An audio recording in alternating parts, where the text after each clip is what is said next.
ಸಮಸ್ತ ಕರ್ನಾಟಕ ಜನತೆಗೆ welcome back to my YouTube channel. ಇವರು ಮಿಸ್ ಶ್ರದ್ಧಾ ಅಂತ.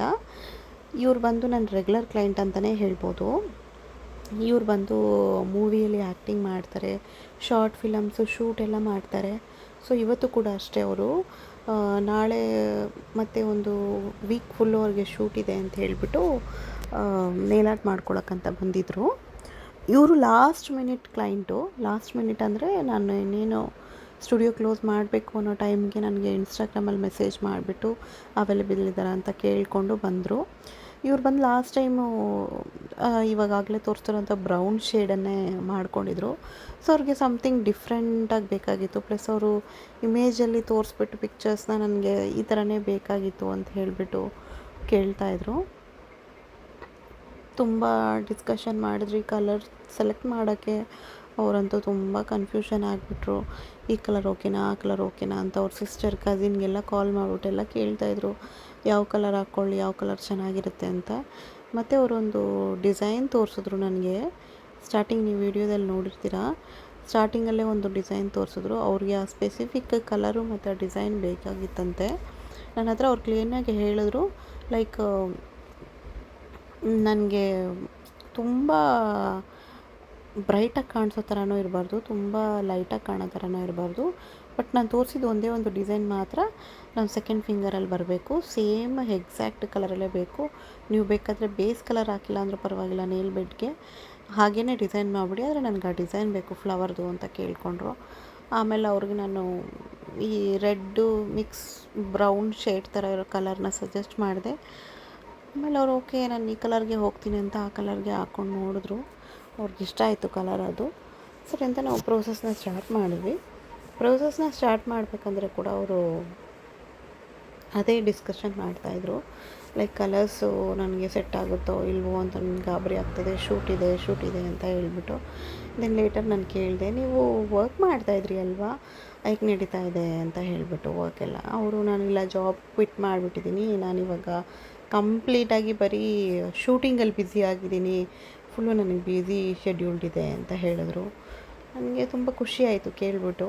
ಓಕೆ, ಅವರು ನನ್ನ ಥರನೇ ಜಾಬ್ನ ಕ್ವಿಟ್ ಮಾಡಿಬಿಟ್ಟು ಓನಾಗಿ ಏನೋ ಸ್ಟಾರ್ಟ್ ಮಾಡಿಬಿಟ್ಟಿದ್ದಾರೆ, ಓನಾಗಿ ಏನೋ ಮಾಡ್ತಾಯಿದ್ದಾರೆ ಅಂತ ಹೇಳ್ಬಿಟ್ಟು. ಮತ್ತು ಅವ್ರು ನನ್ನನ್ನು ಕೇಳಿದ್ರು, ನೀವು ಯಾವಾಗ ಕೆಲಸದಿಂದ ಬಂದ್ರಿ ಅಂತ ಹೇಳಿಬಿಟ್ಟು. ನಾನು ಆಮೇಲೆ ಅವ್ರಿಗೆ ಹೇಳಿದೆ, ನಾನು ಕೆಲಸ ರಿಸೈನ್ ಮಾಡಿಬಿಟ್ಟಿದ್ದೀನಿ ಅಂತ ಹೇಳ್ಬಿಟ್ಟು. ಕೇಳಿದ ತಕ್ಷಣ ಅವ್ರು ಶಾಕ್ ಆಗಿಬಿಟ್ರು. ಹೌದಾ, ನಿಜವಾಗ್ಲೂ ನೀವು ಕೆಲಸ ರಿಸೈನ್ ಮಾಡಿಬಿಟ್ರಾ, ಯಾಕೆ ಅಂತ ಹೇಳಿದ್ರು.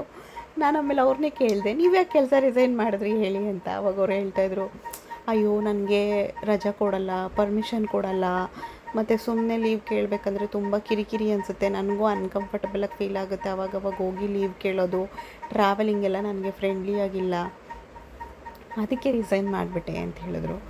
ನಾನು ನಂದು ಅದೇ ಸೇಮ್ ಪ್ರಾಬ್ಲಮ್ಮೇ. ನಾನು ಬಿಸ್ನೆಸ್ ಮಾಡ್ತಾ ಇರೋದ್ರಿಂದ ನನಗೆ ಪರ್ಮಿಷನ್ ಸಿಕ್ಕಲ್ಲ, ಲೀವ್ ಸಿಕ್ಕಲ್ಲ.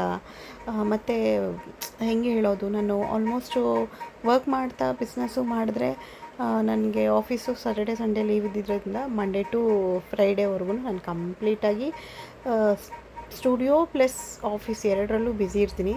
ಸ್ಯಾಟರ್ಡೆ ಸಂಡೇ ಆಫೀಸಲ್ಲಿ ಹೇಳ್ತಾರೆ ನನಗೆ ರಜಾ ಇದೆ, 2 ದಿನ ರೆಸ್ಟ್ ತೊಗೋಬೋದು ಅಂತ. ಬಟ್ ಆದರೆ ನನಗೆ ಸ್ಯಾಟರ್ಡೆ ಸಂಡೇನೇ ಆ್ಯಕ್ಚುಯಲ್ ಕ್ಲೈಂಟ್ಸ್ ಇರೋದು.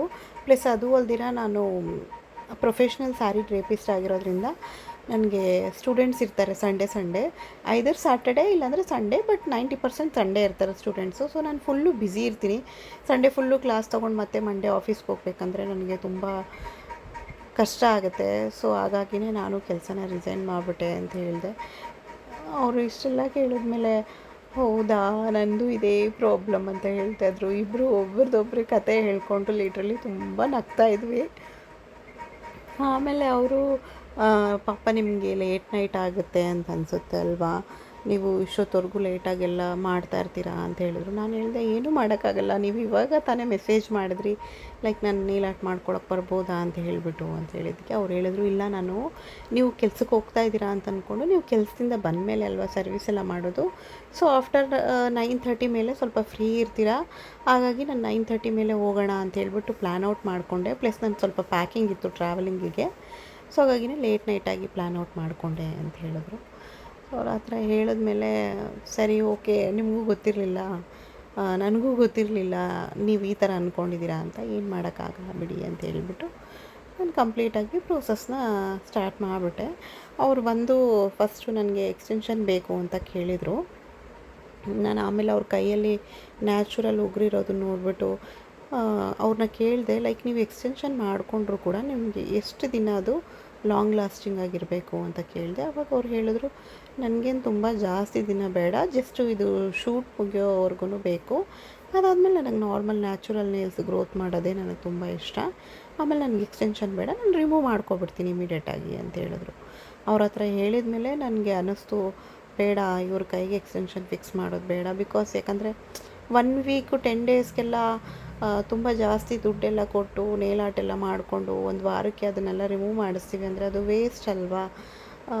ಏನಾದರೂ ಮಾಡಿದ್ರೆ ನಾವು ಪೇ ಮಾಡಿದ್ದೀವಿ ಅಂತಂದರೆ ಅದಕ್ಕೆ ವರ್ತ್ ಆಗಿರಬೇಕು. ವರ್ತ್ ಅಂತಂದರೆ ಓಕೆ, ನಾವು ಇಷ್ಟು ದುಡ್ಡು ಕೊಟ್ಟಿದ್ದೀವಿ, ಇದಿಷ್ಟು ದಿನ ಆಯಿತು, ನಮಗಿಷ್ಟು ದಿನ ಆಯಿತು, ಖುಷಿ ಆಯಿತು, ನಮಗೆ ಇದ್ದಿದ್ದಕ್ಕೆ ಇಷ್ಟು ದಿನ ವರ್ತ್ ಅನ್ನಿಸ್ತು ಅನ್ನೋ ಒಂದು ಫೀಲ್ ಬರಬೇಕು. ಅದಿಲ್ಲ ಅಂದರೆ ಸುಮ್ಮನೆ ಮಾಡಿಸೋದು ವೇಸ್ಟು. ಸೊ ನಾನು ಅದಕ್ಕೆ ಅವ್ರಿಗೆ ಕ್ಲಿಯರಾಗಿ ಸಜೆಸ್ಟ್ ಮಾಡಿಬಿಟ್ಟೆ, ನಿಮ್ಗೆ ಆಲ್ರೆಡಿ 2 ಕೈಯಲ್ಲೂ ನ್ಯಾಚುರಲ್ ನೇಲ್ಸೇ ಇದೆ.